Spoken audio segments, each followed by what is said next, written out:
Jadi kembali lagi nih sama aku, Arlin yang cantik, yang imut, yang pintar, menyajikan talk show baru lagi nih. Tapi ya jelas-jelas talk show-nya berbeda ya daripada talk show yang kemarin. Talk show yang kali ini dalam rangka integrated learning yang ketiga. Eh, Talk show kali ini berjudul inovasi tuh apa sih sis? Gitu ya intinya ya. Daripada saya semakin heboh dan semakin gak jelas nih, jadi mending persilakan saya memperkenalkan teman-teman saya dan saya. Jadi kami dari kelompok D kelas 8D. Ya, ada aku, Arlin, terus ini ada Nyonya Menir Monik, ada Mbak Fiona, Hai, dan ada Mbak Valen. Ayo boleh halo-halo dulu, nggak ya dulu? say keju. Ya, mantap. Udah, oke. Nah, jadi kami di sini akan menyajikan talk show tentang inovasi pemuda Indonesia beserta masalah dan solusinya. Gila, keren banget. Jawab keren. Keren guys, keren. Keren. Oke. Udah ya, alay banget. Oke. Jadi daripada kelamaan, langsung kita ke pertanyaan pertama aja. Menurut Nyonya Menir Monik nih, apa sih arti inovasi dan apakah inovasi itu bisa menyejahterakan masyarakat? Oke, jadi inovasi ini adalah kegiatan mengembangkan suatu hal yang sudah ada menjadi hal baru. Dan menurut saya, inovasi ini berpengaruh terhadap kesejahteraan masyarakat karena inovasi membantu kita untuk terus hidup kreatif. Inovasi itu berciri khas yang selalu mendorong kita untuk terbiasa membuat sesuatu yang baru, kreatif, dan berani. Jadi menurut Nyonya Menir Monik ini inovasi itu adalah sebuah kegiatan mengembangkan hal yang sudah ada menjadi hal yang baru ya. Iya. Nah, untuk melengkapi jawaban dari Monik tadi, aku akan tanya ke Valen nih. Beri dong salah satu contoh inovasi anak bangsa. Oke, ada satu inovasi yang pernah aku dengar, tapi ini udah lama sih dari tahun 2018. Jadi kakak-kakak mahasiswa UMM membuat satu inovasi untuk SD Negeri Sriwedari 2, yaitu membuat pembelajaran bahasa Jawa dengan cara yang kreatif untuk mengemas pembelajaran menulis aksara Jawa. Gitu. Benar-benar. Apalagi kita sebagai Gen Z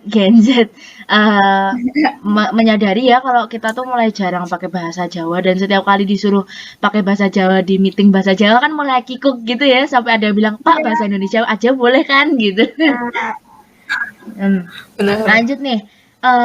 Kita kan mau dimanapun, di aspek manapun pasti menghadapi masalah ya.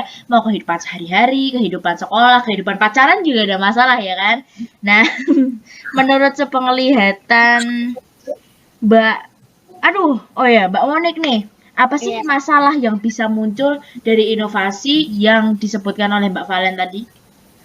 Oke, untuk bahasa Jawa sendiri, jadi sudah mulai banyak pemuda zaman sekarang yang mulai melupakan bahasa daerahnya sendiri. Salah satunya bahasa Jawa. Penggunaan aksara maupun bahasa Jawa ini sudah mulai langka ditemukan dalam kehidupan sehari-hari. Bahkan kehidupan sekolah yang membuat pemuda semakin kesulitan dalam melestarikan bahasa daerahnya sendiri. Lalu yang kedua ada dari PPKN. Jadi kurangnya kesadaran bahwa bila bukan kita yang melestarikan budaya kita sendiri, tidak akan ada yang bisa. Nah, jadi di zaman yang serba modern ini, budaya mulai tergantikan dengan alat dan bahasa mulai tergantikan dengan ketikan. Kurangnya disiplinitas dan nasionalisme juga salah satu penyebab utamanya. Lalu untuk informatika, kemalasan dan pola pikir yang pada akhirnya menyalahgunakan fasilitas terbaik yang kita punya, yaitu internet. Pemanfaatan yang kurang maksimal dan malah disalahgunakan bisa jadi merupakan salah satu alasan yang tampak jelas di masa sekarang. Dan terakhir, ini dari agama. Kurangnya iman dan melemahnya hubungan antar pribadi dengan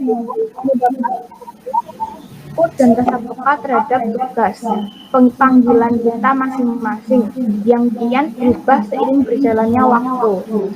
Kesibukan dunia membuat kita terjebak dan beralasan lupa dengan Tuhan.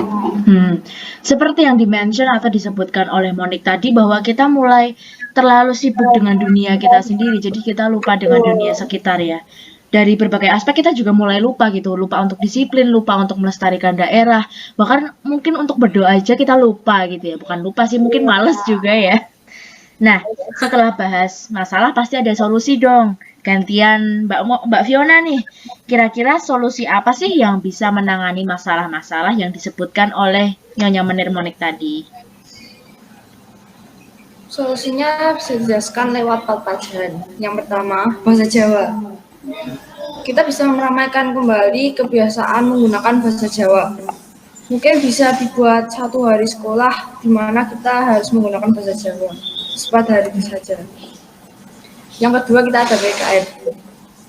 Sekolah mungkin bisa mengkhususkan beberapa hari atau minggu di mana murid-murid diharuskan menggunakan pakaian adat daerah tersebut. Mungkin langkah yang paling tepat adalah mengajak kita semua untuk melihat kenyataan bahwa kebudayaan Indonesia berada dalam krisis. Yang ketiga, kita ada informatika. Penyadaran diri yang kuat bahwa kita telah dihadapkan dengan dunia canggih yang penuh pilihan. Menjaga diri untuk tetap disiplin dalam segala aspek, salah satunya dalam penggunaan internet. Diharapkan semua orang bisa berinovasi dan menggunakan internet tersebut dengan bijak. Terakhir nih, ada agama. Rajin-rajin menyadari bahwa kita masih diberi nafas kehidupan, karena Tuhan ingin kita terus hidup dan berkembang serta belajar dari kesalahan. Dari situ kita harus sadar, kita juga punya tanggung jawab, yaitu menciptakan kerajaan Allah. Asli cakep. Walaupun agak lemah letih lesu gitu ya, cuma nggak apa-apa, yang penting menjawab, jawabannya mantap sekali Mbak. Nah, setelah ngobrol kita yang singkat, padat, dan terburu-buru ini, kita bisa mengambil kesimpulan bahwa, atau bisa melihat bahwa inovasi itu dapat menyejahterakan masyarakat secara signifikan. Nah, sekarang aku minta pendapatnya dari Mbak Valen nih. Coba jelaskan mengapa inovasi itu dapat menyejahterakan masyarakat. Kenapa bisa mensejahterakan masyarakat? Ya karena dengan kita berinovasi secara langsung, kita kayak dituntun untuk terus membuat sesuatu hal yang baru, kreatif, segar sama yang berciri khas.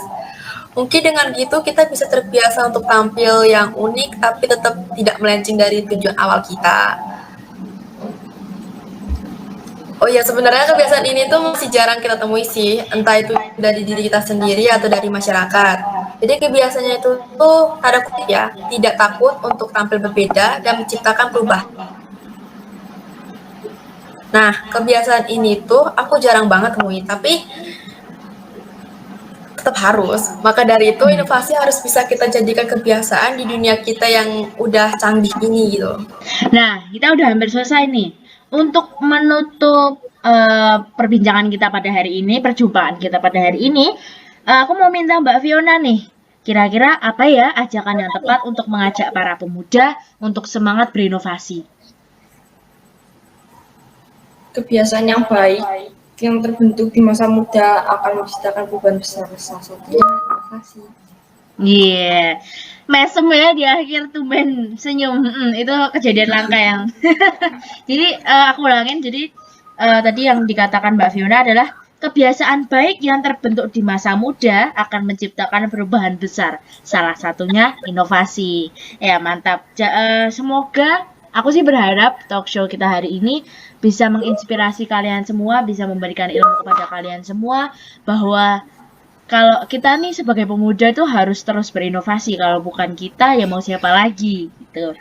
Mari kita ucapkan terima kasih kepada narasumber-narasumber kita di sini yang cantik-cantik, yang dari tadi nge-lag, yang dari tadi berjuang keras ya demi talk show kali ini. Jangan lupa like, subscribe, dan share ya. Kalau nggak dilakuin kita nangis. Ayo nangis. Jadi nggak jelas banget. Jadi akhir kata saya Arlin menutup talk show kali ini secara resmi. Terima kasih sudah mendengarkan. Dadah.